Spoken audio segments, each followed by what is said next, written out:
ഉണ്ണിക്കണ്ണനോട് നീ എന്തു പരിഭവം മെല്ലയോടി വന്നു.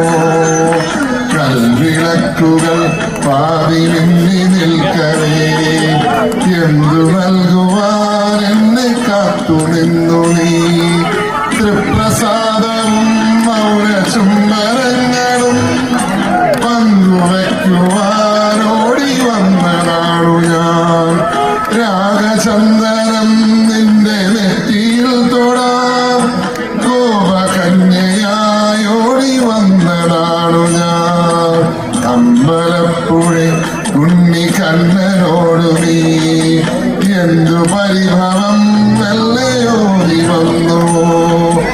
കൽവിളക്കുകൾ പാതി മിന്നി നിൽക്കവേ എന്തു